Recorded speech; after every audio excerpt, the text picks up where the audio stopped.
Hey, what's up guys? It's TechSumer talking to you here. And in today's video, I will talk about the iPhone XS. And is it worth it to buy the iPhone XS in 2023? Or even, is it still worth keeping this phone? Because this phone came out in 2018 and it was the predecessor to the iPhone X. The iPhone X was the most revolutionary iPhone ever. And then Apple had to come up with something after that. The next year, they released the iPhone XS and the iPhone XS Max. And the iPhone XS was, indeed, one of my favorite iPhones ever. This design has been, in my opinion, the best design ever. The most comfortable one and the most iconic one. The no bezel treatment gave the iPhone a completely new look, and the iPhone X certainly was an insane new design. The iPhone XS, though, wasn't. And the iPhone XS were just a little increment, maybe one of the smallest increments on the iPhone history, one of the smallest upgrades ever. I think that the iPhone XS made some improvements to the camera, to the CPU, and mainly introduced the iPhone XS Max. So, yeah, the iPhone XS was not short for its controversies because it was a very similar phone to the iPhone X, which had only come out 9 months earlier. If you don't know, the iPhone X came out around the November timeline, and so the iPhone X was particularly short-lived. So the iPhone XS didn't have much on what to improve. So I do believe that the iPhone XS was a beautiful phone, a fantastic phone, and a phone that in 2023, I do believe, still has some space in the market. So in today's video, I will talk about why the iPhone XS and XS Max, so subsequently, are still very good phones, and if you can find them really cheap, one of the best phones you can buy still. So if you do enjoy these types of videos, these throwbacks, these look backs at older phones to see how they perform in 2023, don't forget to drop a like down below, subscribe to my channel. I have videos on the iPhone 11 Pro Max, 12 Pro Max, 13 Pro Max, and I will have more videos coming. So if you enjoy these types of videos, don't forget to drop a like below and subscribe to the channel. No further ado, let's see if the iPhone XS is worth it in 2023.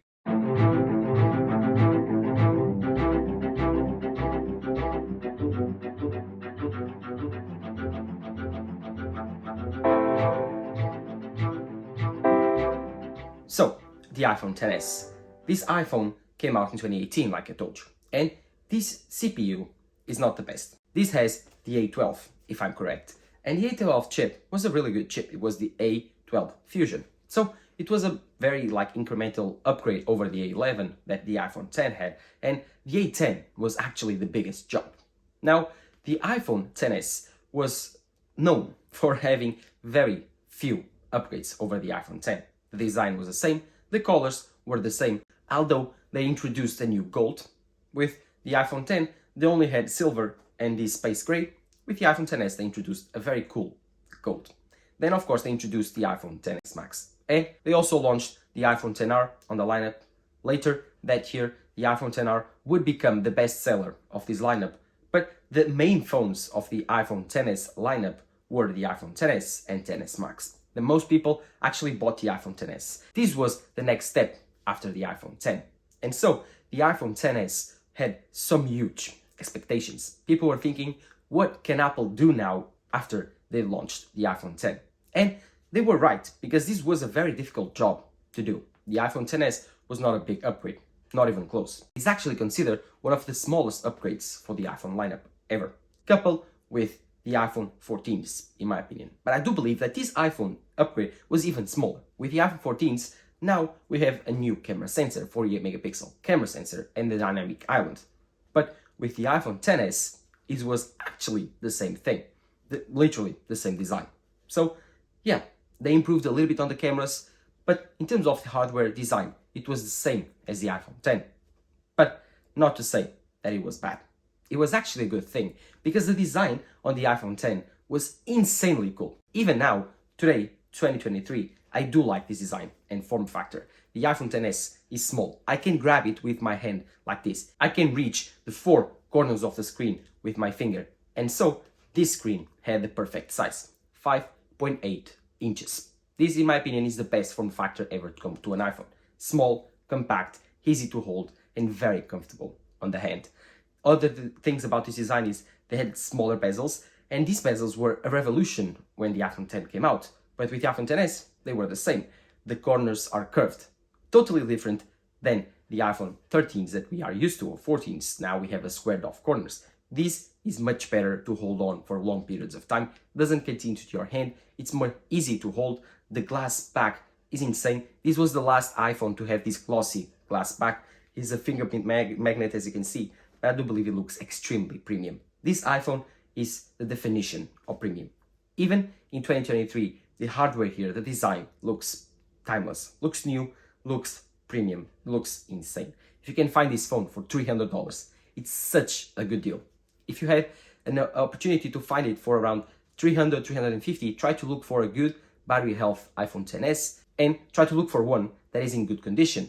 And of course, do not forget to check out battery health like I was telling you, and you will be set with a very premium phone. One thing that is actually lacking behind now is the camera, but I will talk about that later. The only thing they should focus on the camera right now in this part of the video is the design. You have a dual camera, and this dual camera design, it was the old stoplight design. I actually do love it. It was also the last phone to feature these types of design. So the iPhone XS had some lasts on the iPhone lineup, and the last one was 3D Touch hardware.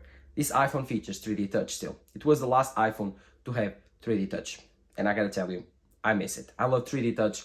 Now you can use it on the iPhone, on iOS, but newer phones have haptic touch, which is different than 3D Touch. So the iPhone XS was the last iPhone to feature. After that, Apple launched the iPhone 11 Pro and Pro Max, and they removed the 3D Touch feature. So the iPhone XS had some cool hardware quirks and hardware features that we never seen again on the iPhone lineup. Again, the iPhone XS is, in my opinion, the perfect design. This design is comfortable, small enough to fit in your hand, big enough to have a big screen. So I do believe this is the perfect design on an iPhone. Now, let's talk about the display, which it was one of the best things about the iPhone XS at that time. The iPhone XS featured a 5.8-inch OLED display, the second time that an iPhone featured an OLED display. This also was the first time that Apple introduced the bigger sized iPhone with the iPhone Max, the XS Max, with the bigger display. I do believe at that time it was a 6.7-inch display, so the iPhone XS was huge, really big, and we have the 5.8-inch iPhone. These iPhones were, in my opinion, the best size. The iPhone XS, don't get me wrong, it's huge, it's big, it's comfortable, but I do miss about this 5.8-inch design. The newer 6.1-inch iPhone 13 and 14, they seem compact, but there's something about their new design and their new form factor that I don't like. I've used the iPhone 12 Pro for a year, and I gotta tell you, that phone was not that special. I did not enjoy that much the 6.1-inch size. It was big enough to be uncomfortable, but small enough to not make it worth it. While the iPhone XS has this 5.8-inch display, which is big enough for me to use, not to complain, and small enough for me to feel extremely comfortable with it on my hand. It feels like you have the iPhone mini on your hand, the iPhone 13 mini, 12 mini, but the screen looks like you have the iPhone 13 Pro, 12 Pro on your hand. So yeah, the iPhone XS screen was the perfect size. 5.8 inches, Apple, bring it back. But going back for the OLED display technology, this display did not have any type of HDR capabilities. The phone did not shoot in HDR. So yeah, this was a very bright display, very color accurate display, and in 2023, we'll find that it is a beautiful display still. One of the best on the business still, better than 90% of the phones on this price range. The only thing that it doesn't have is 120 Hz, while the newer Android phones that you will look at for $300 might have 90 Hz or even 120. But still, the 60 Hz here that you will find are extremely smooth, and in my opinion, it's better 60 Hz with the other package that comes with the iPhone XS than a crappy phone that is made of plastic just to have 120 Hz. So yeah, the iPhone XS screen is totally up to date in 2023, and you won't regret buying an iPhone XS just for the screen alone. This iPhone also features a Lightning port. Every single iPhone for the last few years has had the Lightning port, so there's no escaping. There are rumors that next year with the iPhone 15, Apple will switch to the USB-C. So if you buy an iPhone XS in 2023, keep that in mind that the iPhone XS features Lightning. That's it. I don't have anything more to say. Lightning, it's kind of a bummer, but I don't mind it. I prefer to use wireless charging, which this phone features. So I don't really care. Then we have this amazing camera system. Let's talk about the cameras because they were kind of a sleeper on the iPhone XS. The iPhone X cameras weren't a big upgrade over the iPhone 7 cameras. They were kind of a small incremental upgrade. But the iPhone XS was different. Apple introduced their new technology, HDR 2.0, and the photographs here looked way better, and even the video was much better. It can film in 4K 60. Sometimes I actually use this phone to film some B-roll and some videos on my channel, and you probably don't notice. So I do believe that the video here, it's still very capable, the photographs are still very cool, and if you use it to shoot photos of your family, kids, some family trips, you will be extremely happy.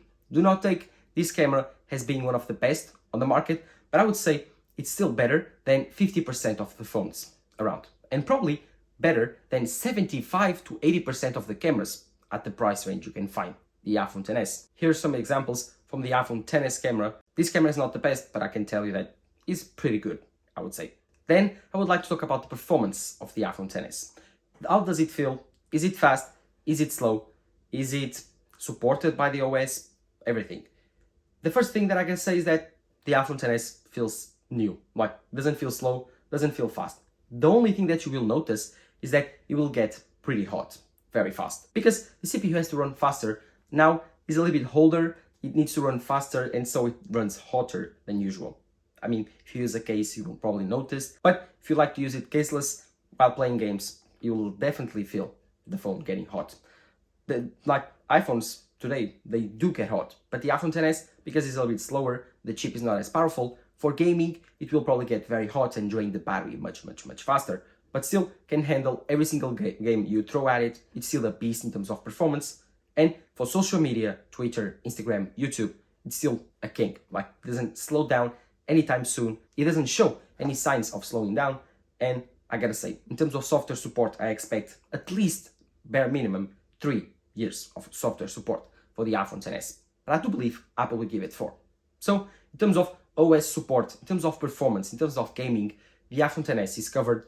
If you want to buy a $300, $400 phone for the next 2-3 years, the iPhone XS has got you covered. The worst part about using an iPhone XS in 2023 might be the battery life. If you don't find an 100% battery health phone, this will bother you. Like, I've used this phone for a period of time of about 1 week and a half in 2021, and at that time, I found that this phone didn't last me like through the whole day. It lasted me for 75% to 60% of my day, so I had to charge it twice during the day. So when I took it off the charger in the morning, and then probably during the afternoon, give it a little bit of juice, like 30%, and then it will last me until the end of the day.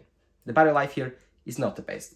But if you are not a power user, or you don't simply care because you work on your workstation and you have a lightning cable around every single time, then do not worry about that. But if you are like a person that really matters about the battery, maybe this is not the choice for you, or buy another replacement for the battery. On Apple, it costs you around $70, and you'll get a brand new battery that might last you the whole day. But it's a hollow promise, because this battery was not good from the beginning. It was not great. It was good, not great. So you know what I mean. It will last you probably 1 day, like maximum. If you are a power user, it won't last you the whole day. So what do you think about the iPhone XS in 2023? In my opinion, this phone is still totally worth it. It's really cheap, but also really premium, and for iOS, it has still a lot of years to give. If you have an iPhone XS in 2023, be happy with it. Only if you do enjoy a better camera system like the iPhone 14s have, that you should upgrade. If not, then continue using your iPhone XS. There's nothing wrong with it. The screen is still very good. The display is insane. The back cameras are still reasonable, like 80% good in my opinion. If I was me, I would switch. I would buy another one just because I really like to use the top-notch camera. But if you are a casual user of a camera on an iPhone, then it's still very good for the iPhone XS. So what are your thoughts? Let me know in the comments down below. And while you're there, don't forget to drop a like down below, subscribe to my channel, and follow my social networks, Twitter and Instagram. This has been Tech Smart talking to you here. Bye bye.